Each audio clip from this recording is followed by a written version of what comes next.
Hello, it's Mika Vance and welcome to another time-lapse video.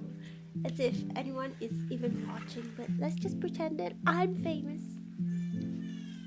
Also, a disclaimer that my voice doesn't usually sound like this. It's only like this because I had a flu the past week and I haven't fully recovered from it yet, which is why my voice is so nasally.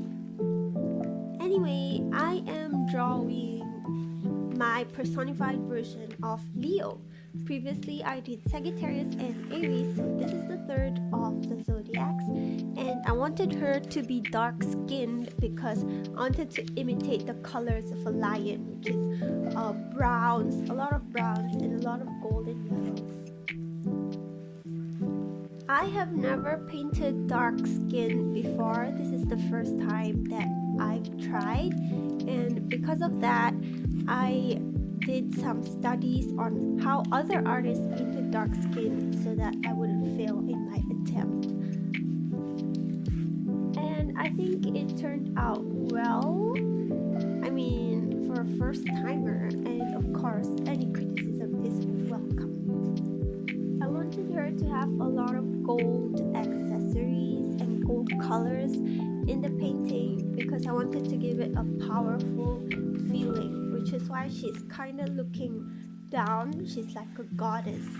Also, she has a halo behind her to represent the sun, except I didn't paint it like the sun, but yeah, it's supposed to be the symbolism of a sun.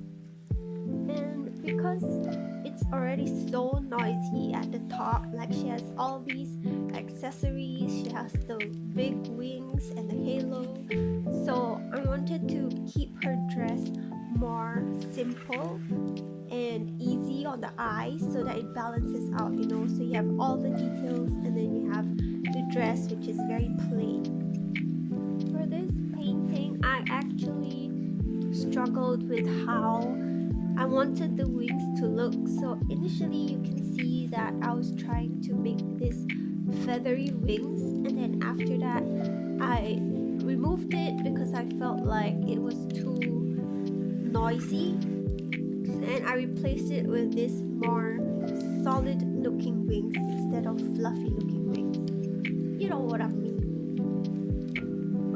Oh, and another thing is that I chose purple as the background, and in general the dress is a bit light purplish because yellow and purple are complementary colors, so they go well together. Like, you just gotta trust me on that, bro. And anyway, I think I'm done with the commentary. That's pretty much what was going through my head when I was drawing this, and I'll let you guys take a break from listening to my voice and listen to the very beautiful music while watching me draw. Thank you and bye bye. Please remember to subscribe.